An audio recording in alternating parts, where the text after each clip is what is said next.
குருவே துணை. நம் வாடிக்கையாளர்கள் அனைவருக்கும் வணக்கம். இன்றைக்கி நம்ம எதை பற்றி பார்க்க போகிறோம் அப்படின்னா, குருச்சந்திர யோகத்தை பற்றி பார்க்க போகிறோம். குருச்சந்திர யோகம் அப்படின்னா என்ன அப்படின்னா, அதாவது குருவுக்கு சந்திரன் திரிகோணத்தில் இருக்கிறது தான் குருச்சந்திர யோகம். குரு இருக்கிற இடத்தோட ரெண்டு பேரும் சேர்ந்து இருந்தாலும் குருச்சந்திர யோகம். குருவுக்கு 5ஆம் இடத்துல சந்திரன் இருந்தாலும் குருச்சந்திர யோகம். குருவுக்கு 9ஆம் இடத்துல சந்திரன் இருந்தாலும் குருச்சந்திர யோகம். அதே போல் சந்திரனுக்கு 5ஆம் இடத்துல குரு இருந்தாலும் குருச்சந்திர யோகம். சந்திரனுக்கு 9ஆம் இடத்துல குரு இருந்தாலும் குருச்சந்திர யோகம். சந்திரனோட சேர்ந்து இருந்தாலும் குருச்சந்திர யோகம். இந்த யோகம் எப்படி வேலை செய்யும் அப்படின்னா, இந்த யோகம் உள்ளவங்க சின்ன வயசுலேருந்தே, அதாவது வீட்டில் அப்பா அம்மா கிட்ட வசதிகள் குறைவாக இருந்தாலும் இவங்க செல்வாக்காகவே வளருவாங்க. ஏன்னா அப்பா அம்மா அந்த அளவுக்கு இவங்க பிறந்தவங்க குழந்தைகளை செல்வாக்காக, அந்த குழந்தைங்க ஜாதகத்தில் அந்த மாதிரி இருக்குது குருச்சந்திர யோகம் அப்படின்னா செல்வாக்காகவே வளருவாங்க. மேலும் திருமணத்துக்கு பிறகு அந்த செல்வாக்கு தொடர்ந்து அவங்களுக்கு கிடச்சிக்கிட்டே இருக்கும். இந்த குருச்சந்திர யோகம் உள்ளவங்க, அந்த குருச்சந்திர யோகம் யாருக்கு கிடைக்கும் அப்படிங்கிறத நம்ம பார்க்கணுன்னா லக்ன வாரியாக பார்க்கணும். மேச லக்னத்துக்கு குருச்சந்திர யோகம் வேலை செய்யுமான்னு, தோஷமாக வேலை செய்யுமா யோகமாக வேலை செய்யுமான்னா யோகமாக தான் வேலை செய்யும். ஏன் அப்படின்னா மேச லக்னத்துக்கு 4ஆம் அதிபதி சந்திரனாக வராரு, 9ஆம் அதிபதி குருவாக வராரு. அப்போ இந்த குருச்சந்திர யோகம் இவங்களுக்கு யோகமாக வேலை செய்யும். சின்னதுலேருந்தே பெருசு வரை வாழ்நாள் வரை அந்த யோகத்தை அனுபவிக்கக்கூடிய தசாநாதனும் சேரும் அந்த நேரத்துக்கு. அதே மாதிரி அந்த யோகத்தை அனுபவிப்பாங்க அவங்க மேச லக்னக்காரர். அதே மாதிரி ரிஷப லக்னக்காரர் அந்த யோகத்தை அனுபவிக்க முடியாது. ஏன் அப்படின்னா அவங்களுக்கு குரு பகவான் 8ஆம் அதிபதியாக வராரு, இந்த சந்திர பகவான் 3ஆம் அதிபதியாக வராரு. அப்போ இந்த 3ஆம் அதிபதியும் இந்த 8ஆம் அதிபதியும் இவங்க ரிஷப லக்னக்காரர் ஸ்திரராசியில் வருது. அவங்களுக்கு அவங்க மாரகாதிபதியாக வராங்க, ரெண்டு பேரும் குருவும் சந்திரனும். அப்போ மாரகாதிபதியாக வரும்போது இந்த குருச்சந்திர யோகம் வேலை செய்யாது, தோஷமாக தான் வேலை செய்யும் ரிஷப லக்னக்காரருக்கு. அப்போ இந்த பொத்தாம் பொதுவில் குருச்சந்திர யோகம் இப்படி இருந்தா அப்படின்னு சொல்கிறாங்க. சில இடத்துல அந்த மாதிரிலாம் இருக்குது. அப்படி இல்லை, இது ரிஷப லக்னக்காரருக்கு தோஷமாக தான் வேலை செய்யும். அதுவும் குருவும் சந்திரனுடைய திசை நடந்ததுன்னா, ரெண்டு பேரும் ஒன்று சேர்ந்து இருக்கும்போதோ, ரெண்டு பேரும் திரிகோணத்தில் இருக்கும்போதோ குருச்சந்திர யோகம் அப்படின்னு சொல்கிறதுக்கு இல்லை, தோஷமாக தான் வேலை செய்யும். ஏன்னா அந்த திசை நடக்கும்போது தோஷமாக தான் வேலை செய்யும். மாரகாதிபதியாக வராங்க இல்லையா, அதனால் ரிஷப லக்னக்காரருக்கு தோஷமாக தான் வேலை செய்யும். அதே மிதுன லக்னக்காரருக்கு எப்படி செய்யும் அப்படின்னா, மிதுன லக்னக்காரருக்கு 7, 10ஆம் அதிபதி குருவாக வராரு, சந்திரன் 2ஆம் அதிபதியாக வராரு. அப்போ 2ஆம் அதிபதியாக வரும்போது இவங்களுக்கு யோகமாக வேலை செய்வாங்க. ஏன்னா 7க்கும் அவரே இது கேந்திரத்துக்கு, 10க்கும் அவரே குருவே வராரு கேந்திராதிபதி. 2க்கு தனஸ்தானத்துக்கு இந்த சந்திரன் வராரு. அப்போ வரும்போது இந்த மிதுன லக்னக்காரருக்கு குருச்சந்திர யோகம் இருந்தால் யோகமாக வேலை செய்யும். அவங்க அந்த யோகத்தை சின்ன வயசுலேருந்தே வாழ்நாள் பூரா அந்த யோகத்தை அனுபவிக்கக்கூடிய வாழ்க்கையாக அவங்க வாழ போகிறாங்க. அடுத்தது கடக லக்னக்காரர். கடக லக்னக்காரருக்கும் குரு 6, 9ஆம் அதிபதியாக வராரு. வந்தாலும் 9ஆம் இடத்துக்கு தான் பலன் அதிகமாக செய்வார். ஏன்னா சந்திரன் 5 லக்னத்தில் லக்னாதிபதியாக வராரு. அப்போ இந்த குருவும் சந்திரனும் குருச்சந்திர யோகத்தில் இருந்தாங்கன்னா இவங்களுக்கு யோகமாக வேலை செய்வாங்க, தோஷமாக செய்ய மாட்டாங்க. அந்த திசை நடந்தால் இன்னும் ரொம்ப லட்சாதிபதி கோடிக்கணக்கில் சம்பாதிக்கக்கூடியவங்களாக வருவாங்க. லக்னாதிபதி திசை சந்திரன் திசை நடந்தாலும் சரி, குருவோட திசை நடந்தாலும் சரி, அவங்களுக்கு யோகமாக தான் வேலை செய்வாங்க. அடுத்து சிம்மராசி, சிம்ம லக்னக்காரர். இந்த சிம்ம லக்னக்காரருக்கு என்னவா வருவாங்கன்னா, இந்த சந்திரன் 12ஆம் அதிபதியாக வராரு, குரு 5, 8ஆம் அதிபதியாக வராரு. அப்படி வரும்போது இவங்க ரெண்டு பேரும் குருச்சந்திர யோகத்தில் இருந்தாங்கன்னா பலன் மாறுபடும், வேறுபடும். ஏன் அப்படின்னா இவர் சிம்மத்துக்கு 8ஆம் அதிபதியாக வரும்போது இந்த 50% 8ஆம் அதிபதி பலனையும் 50% 5ஆம் அதிபதி பலனையும் கொடுப்பாரு. அப்போ 12ஆம் அதிபதியாக வராரு சந்திரன். இவங்க ரெண்டு பேரும் ஒன்று சேரும்போது என்ன பண்ணுவாங்க, அந்த 12ஆம் அதிபதிக்கு உண்டான விரயத்தையும் பண்ணுவாங்க. குருச்சந்திர யோகங்கிறது சிம்ம லக்னத்துக்கு கொஞ்சம் 50% தான் வேலை செய்யும். அப்போ அந்த யோகத்தில் நம்ம 50% தான் நம்ம அனுபவிக்க முடியும். அதே போல் கன்னியா லக்னக்காரர் குருச்சந்திர யோகம் பெற்று இருந்தாங்கன்னா அவங்களுக்கு யோகமாக வேலை செய்யும். ஏன் அப்படின்னா குரு பகவான் 7, 10 கூடிய குரு பகவான் தான்.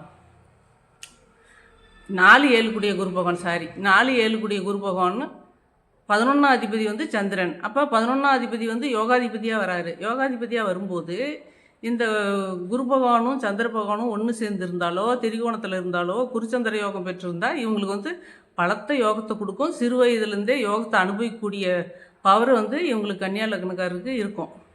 அந்த பவர் இருக்கணும் அப்படின்னா செல்வாக்கு தானாகவே வந்து சேரும். அதாவது இவங்க வந்து அதிக கஷ்டப்பட தேவையில்லை. இந்த குருச்சந்திர யோகமாக வேலை செய்கிறவங்க எல்லாருமே அதிகப்படியான கஷ்டப்பட்டு சம்பாதிச்சு அந்த யோகத்தை அனுபவிக்கணுங்கிற அமைப்பு இருக்காது. சிறு வயசுலேருந்தே அப்பா அம்மா அந்த யோகத்தோடய கொண்டு வருவாங்க. மேலும் திருமணத்துக்கு பிறகு அவங்களுக்கு இயற்கையாகவே அது தானாகவே அந்த செல்வாக்கு வந்து சேர்ந்துடும்.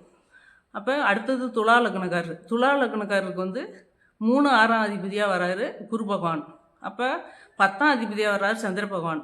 அப்போ குருவும் சந்திரனும் குருச்சந்திர யோகத்தில் வரும்போது இந்த துலா லக்னக்காரருக்கு வந்து பாவியாக தானே வேலை செய்வாங்க. இந்த குரு பகவான் வந்து 3 6 கூடிய குரு பகவான் தன் தசையை நடத்தினாருன்னா வந்து கெடுதல்கள் தானே அதிகமாக செய்வார். பண இழப்பு. ஏன்னா குருவுக்கு உண்டானது குழந்தைங்க ஸ்தானம். குரு குழந்தைங்களுக்கு காரகர், பணத்துக்கு காரகரும் குருவே. அப்போ பண இழப்பை தான் ஏற்படுத்துவார். பண இழப்பு ஏற்படுத்துவார், உடல் நலத்தை பாதிக்க வைப்பார். குருச்சந்திர யோகம் பெறாத இருந்தால் அவங்களுக்கு நல்லாயிருக்கும். குருச்சந்திர யோகம் பெற்று அந்த திசையை நடத்துனாங்கன்னா துலா லக்னக்காரருக்கு கெடுதல்கள் தான் நடக்கும். உடல்நல பாதிப்பு கொடுக்கும், பண கஷ்டம், எல்லாம். ஒரு மனிதனுக்கு என்னென்ன கஷ்டங்கள் இருக்கோ அத்தனை கஷ்டங்களையும் துன்பங்களையும் கொடுத்துட்டு தான் போவார் குரு பகவான். ஏன்னா துலா லக்னக்காரருக்கு 3க்கும் கெடுதல் 6க்கும் கெடுதல். அப்படிங்கிற போது அவங்க வந்து எப்படி நல்லது செய்ய முடியும் அப்படிங்கிற கட்டத்தில் தான் அவங்க இருப்பாங்க. குருச்சந்திர யோகத்தில் இருந்தாங்கன்னா இவங்களுக்கு வந்து யோகமாக வேலை செய்யும். அந்த தசை நடந்ததுன்னா பெரிய யோகத்தை கொடுக்கும். லட்சாதிபதி கோடீஸ்வர யோகத்தை கொடுக்கும். தசை நடக்கலைனாலும் அவங்களுக்கு தேவையான அளவு வந்து வாழக்கூடிய அளவுக்கு வசதி வாய்ப்புகளை கொடுத்துரும் அந்த யோகம் இருந்ததுன்னா விருச்சிக லக்னக்காரருக்கு. அடுத்து தனுசு லக்னக்காருக்கும் வந்து லக்னாதிபதியாக வராரு குரு பகவான். 4ஆம் அதிபதியாகவும் வராரு. சந்திர பகவான் வந்து 8ஆம் அதிபதியாக வராரு. 8ஆம் அதிபதியாக வந்தாலும் உபயராசிக்கெலாம் வந்து 8ஆம் அதிபதி வந்து அதிகமான கெடுதலை செய்ய மாட்டார். அதே போல் வந்து சந்திர பகவானுக்கு வந்து அதிகமான கெடுதல் செய்யக்கூடிய தன்மையை கொடுக்க மாட்டார். ஏன்னா குரு பகவான் வந்து லக்னாதிபதியாக வந்து இந்த சந்திரனோட 1 5 9 இருக்கும்போது தனுசு லக்னக்காரருக்கும் வந்து யோகத்தை தான் கொடுப்பாங்க.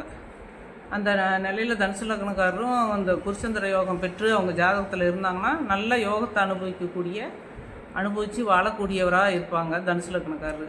அடுத்து வந்து மகர லக்னக்காரரு. இந்த மகர லக்னக்காரருக்கு வந்து குரு பகவான் வந்து 3 12 கூடிய குருவாக போயிடுறாரு. 3 12 கூடிய குரு வந்து கெடுதல் செய்யக்கூடிய குரு பகவானாக இருக்கார். அதே மாதிரி அந்த சந்திர பகவான் வந்து மகர லக்னத்துக்கு 7ஆம் அதிபதியாக வராரு. அப்போ மகரம் வந்து சரராசியாக வரும்போது இந்த 7ஆம் அதிபதி வந்து மாரகாதிபதியாக வராரு சந்திரன். மாரகாதிபதியாக வரும்போது இந்த குருவோட சேரும்போது 1 5 9 அப்படிங்கிற குருவோட சேரும்போது அதிகப்படியான கெடுதல்களை செய்வாங்க. ஏன்னா 7ஆம் அதிபதிங்கிறது வந்து மனைவியை குறிக்கக்கூடிய கிரகமும் அவரே, மாரகாதிபதியும் அவரே. அப்படி வரும்போது இவங்க வந்து அதிக கெடுதல்களை துன்பத்தை கொடுப்பாங்க அவங்களுக்கு. அது துன்பம்னா தாழ முடியாத துன்பங்களை கொடுப்பாங்க. அந்த துன்பத்தை அவங்க சந்தித்தே அவங்க அந்த தசை வராதிருந்தால் அவங்க சந்திக்க மாட்டாங்க. ஒன்று குருதசையோ சந்திர தசையோ நடந்தால் அவங்க வந்து அந்த இதை வந்து கஷ்டங்களை வந்து அனுபவிச்சே தீரணும். அப்படிங்கிற குருச்சந்திர யோகம் இல்லைன்னா அதை அனுபவிக்க மாட்டாங்க. ஏன்னா குருவும் சந்திரனும் தொடர்பில் இருக்கும்போது தானே கெடுதல்கள் அதிகமாக பண்ணுவாங்க. 2 பேரும் சுபகரமாக வராங்க இல்லையா?